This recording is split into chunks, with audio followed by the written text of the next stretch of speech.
పూర్తిగా ఎంఆర్పీఎస్ అమరులకు చెందుతుందని మాదిగల రిజర్వేషన్ పోరాట సమితి కార్యవర్గం భావిస్తూ ఉంది.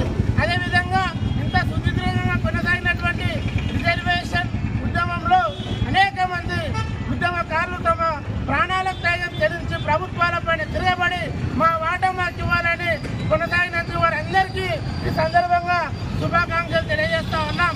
అదేవిధంగా ఈ యొక్క రిజర్వేషన్ అంశాన్ని దేశ అత్యున్నత న్యాయస్థానం సుప్రీంకోర్టు మాదిగలకు అట్టడుగు వర్గాలు ఇప్పటికీ దేశానికి స్వాతంత్రం వచ్చి 70 సంవత్సరాలైనా కానీ రాజ్యాంగ ఫలాలు వాళ్ళకు అందలేవని చెప్పేసి మాదిగలకు పాజిటివ్ జడ్జిమెంట్ ఇవ్వడం జరిగింది.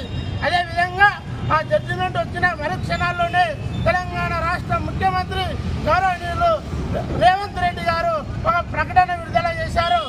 దేశంలో అన్ని రాష్ట్రాల కన్నా తెలంగాణ రాష్ట్రంలో ముందుగా వారికి రిజర్వేషన్లను అమలు చేస్తామని చెప్పేసి మాట ఇవ్వడం జరిగింది. అది మనందరికీ తెలుసు.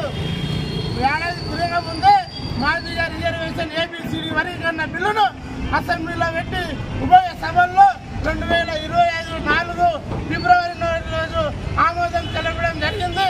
ఆమోదం తెలపడం అంటే ఈ దేశంలో ముఖ్యంగా ఈ రాష్ట్రంలో అనగారిన వర్గాల మాదిగల గుండెల్లో రేవంత్ రెడ్డి గారు వెలుగును నింపాడని చెప్పేసి ఈ సందర్భంగా భావిస్తూ, అదేవిధంగా ఎంఆర్పీఎస్ ఉద్యమానికి నాయకత్వం వహిస్తున్నటువంటి గౌరవనీయులు మందకృష్ణ వాదిరన్న గారు, మేడి పాపన్న గారు అనేక విధాలుగా వారి భావాలతోటి మాదిగా రిజర్వేషన్ ఉద్యమాన్ని విరాశితంగా నడిపినటువంటి వారికి ఈ సందర్భంగా మేమంతా వారికి కృతజ్ఞతలు తెలియజేస్తూ ఉన్నాం.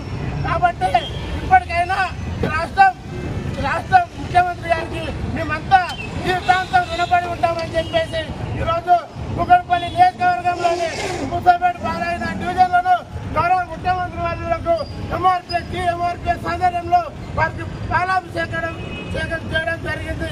కాబట్టి ఈ సందర్భం ఇక్కడికి వచ్చేసినటువంటి ప్రతి ఒక్కరికి ధన్యవాదాలు తెలియజేస్తూ ఈ అవకాశం ఇచ్చిన మెడ్చల్ జిల్లా ఎంఆర్పీఎస్ అధ్యక్షులు రాజరన్న గారికి ధన్యవాదాలు తెలియజేస్తున్నాను.